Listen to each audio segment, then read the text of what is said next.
Hey everyone, this is Priya and welcome back to my channel go with law.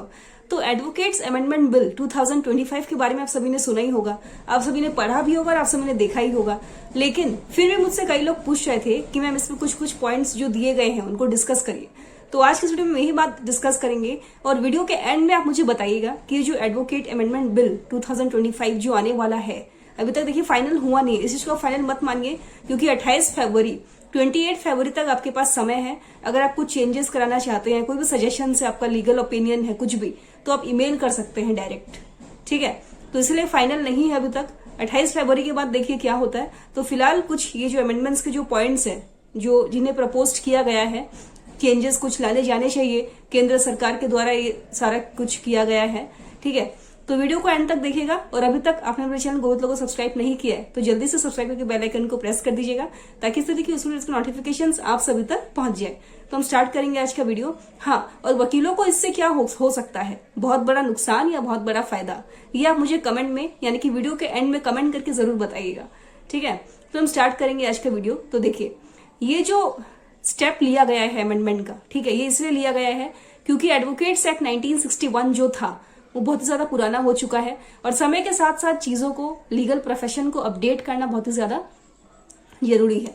ठीक है, उसमें कुछ ऐसी बातें लिखी हुई थी जो एडवोकेट्स एक्ट था 1961 जो आज के डेट में रेलिवेंट नहीं है।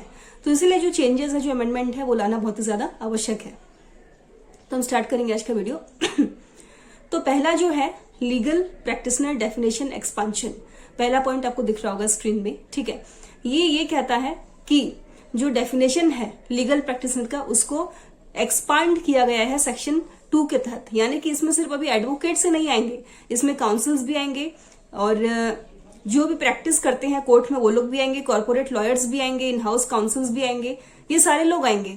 तो सेक्शन 2 के तहत जो लीगल प्रैक्टिशनर का जो डेफिनेशन है उसको एक्सपांड किया गया है। ये पहला पॉइंट है। ठीक है, अमेंडमेंट बिल की बात कर रही हूं मैं यहाँ पे। दूसरा आता है मैंडेटरी बार एसोसिएशन रजिस्ट्रेशन। हाँ, अब इसमें देखिए ऐसा हो गया ना कि जो रजिस्ट्रेशन है स्टेट बार काउंसिल में या बार काउंसिल ऑफ इंडिया में, वो बहुत ज्यादा जरूरी है, यानी कि आवश्यक है। उसके बिना आप कुछ नहीं कर पाओगे। ठीक है, देखिए मैं एक बार रीड आउट करती हूँ, आप सुनिएगा।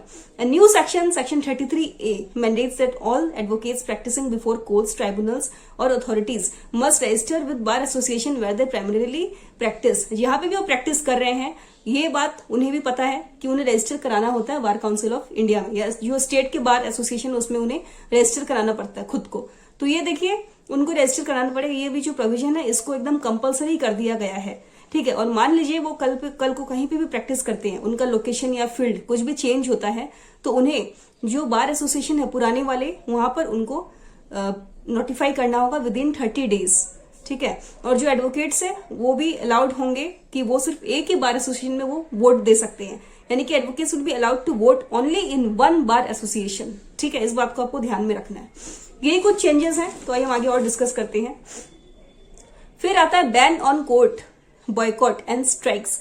अब जो एडवोकेट्स हैं वो प्रोटेस्ट नहीं कर सकते, स्ट्राइक पर नहीं जा सकते। कभी कभी देखिए ऐसा होता था कि जो एडवोकेट्स है वो किसी भी बात से नाराज होकर, या कोई भी चीज आप बोलो, कोई भी बात हो सकता है, कोई भी मुद्दा हो सकता है। ठीक है, तो एडवोकेट्स पहले क्या करते थे, वो प्रोटेस्ट में जाते थे।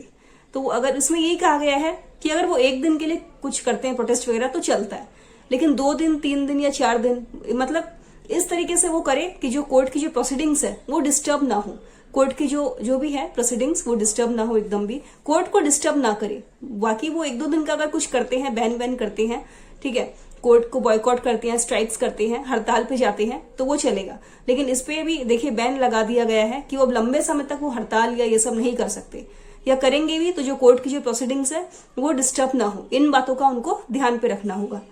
ठीक है, फिर आता है गवर्नमेंट ओवरसाइट एंड रेगुलेशंस। तो अब मैं आपको ये बता दूं कि जो सेक्शन 4 है वो अलाउ करता है सेंट्रल गवर्नमेंट को कि वो नॉमिनेट कर सकते हैं 3 मेंबर्स, ठीक है, to the bar council of India. पहले तो ऐसा होता था ना कि भाई एआईबी, कुछ भी एडवोकेट से जुड़ा कोई भी बात है, कोई भी प्रॉब्लम है, ठीक है, वो सारे के सारे कौन मतलब देखते थे, बार काउंसिल ऑफ इंडिया। लेकिन अब केंद्रीय सरकार यानी कि सेंट्रल गवर्नमेंट, उनका ये कहना है कि अब हमारे भी 3 मेंबर्स रहेंगे बार काउंसिल ऑफ इंडिया में। ठीक है, तो अब देखिए जो सरकार की जो नोकझोंक है, जो भी बोल सकते हैं ना उसको, जो भी है सरकार की जो इंटरफेरेंस है हम बोल सकते हैं, वो ज्यादा बढ़ चुका है, बढ़ने वाला है बार काउंसिल ऑफ इंडिया में। ठीक है, तो देखते हैं इससे लीगल प्रोफेशन पे क्या असर पड़ता है, पॉजिटिव इम्पैक्ट होता है या नेगेटिव इम्पैक्ट होता है, ये तो बाद में ही पता चलेगा। फिर है power to issue direction. Section 49B के तहत सरकार डायरेक्शन दे सकती है बीसीआई को, हाँ ठीक है, कि आप इस एक्ट के प्रावधान को इम्प्लीमेंट करो, रेगुलेट करो। तो भाई अब जो केंद्रीय सरकार है, सेंट्रल गवर्नमेंट, इनका जो भी इंटरफेरेंस है वो बहुत ही ज्यादा देखने को मिलेगा हमें, ठीक है। फिर आता है एनहांस्ड पेनल्टी। अब जो पेनल्टी है वो भी बढ़ चुकी है, ध्यान से सुनिएगा, ठीक है। Punishment for those who practicing without proper authorisation. ऐसे वकील जो भी बिना मतलब प्रॉपर ऑथराइजेशन के बिना प्रैक्टिस कर रहे थे, उनको 1 साल तक की सजा होगी और फाइन देना होगा 2 लाख रुपए का। ये देखिए पहले नहीं था, पहले 6 मंथ्स का था, लेकिन अब इसको बढ़ा दिया गया, यानी कि इंक्रीज कर दिया गया है। दूसरा ये है सेक्शन 45B के तहत आप कंप्लेंट लॉन्च कर सकते हैं एडवोकेट्स के खिलाफ, ठीक है। फिर आता है रिमूवल फ्रॉम स्टेट रोल। अगर एडवोकेट कन्विक्ट होता है किसी भी ऑफेंस के लिए 3 साल या 3 साल से ज्यादा, ठीक है, तो उन्हें स्टेट बार से डी बार कर दिया जाएगा, उनका नाम को हटा दिया जाएगा, ठीक है। री एनरोलमेंट में भी कंसिडर 2 years आफ्टर रिलीज। जब वो रिलीज होकर आ जाएंगे उसके बाद ही वो दोबारा से एनरोल करा पाएंगे, ठीक है। तो 2 साल तक देखिए ऐसा कुछ भी नहीं, 2 साल के बाद वो रिलीज होके आएंगे, कंसिडर 2 years आफ्टर रिलीज होने के 2 साल के बाद ही वो करा सकते हैं खुद को एनरोल फिर से, जब वो सजा काट के आएंगे तब, ठीक है। फिर इसमें आता है देखिए वेरिफिकेशन एंड प्रोफेशनल ओवरसाइट।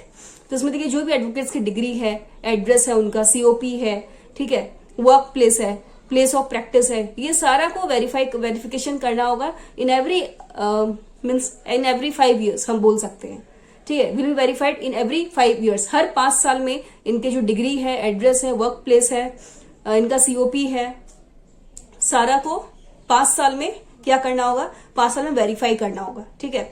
फिर आता है फॉरेन लॉ इंडिया। मान लीजिए कोई भी फॉरेन लॉ की एंट्री होती है इंडिया में, ठीक है, तो इस चीजों को कौन देखेगा, बीसीआई नहीं, इन चीजों को रेगुलेट करेगा सेंट्रल गवर्नमेंट, केंद्रीय सरकार, ठीक है।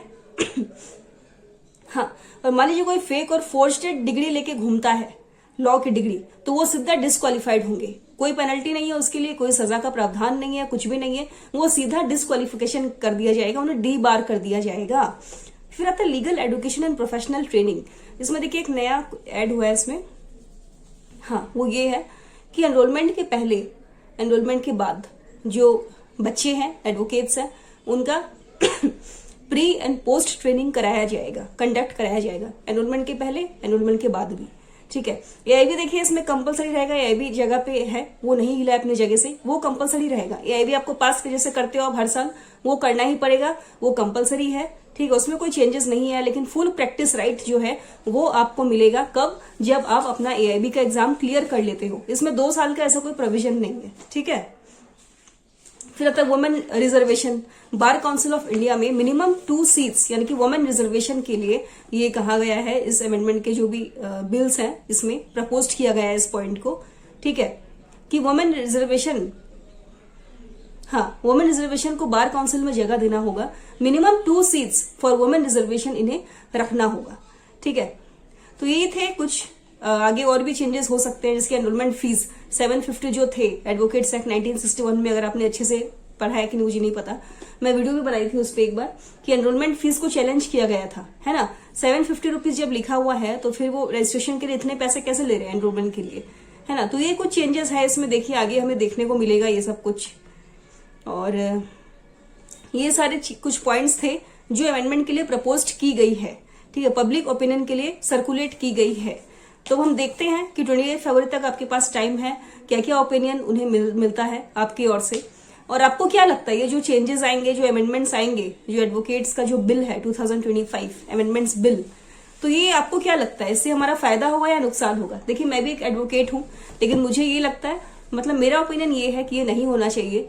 इससे देखिए एडवोकेट्स का बहुत ही बड़ा नुकसान होगा। और आजकल देखिए सारी चीजें ऑनलाइन होते जा रहे हैं, है ना, तो हम कमाएंगे क्या और हम कैसे क्या करेंगे कुछ समझ में नहीं आ रहा है। फिलहाल वेट करिए, देखते हैं पब्लिक सजेशंस जो भी है एडवोकेट्स के, बाकी एडवोकेट्स जो ओपिनियन है, सजेशन है, वो क्या देती हैं, हमें पता चल जाएगा बहुत ही जल्द।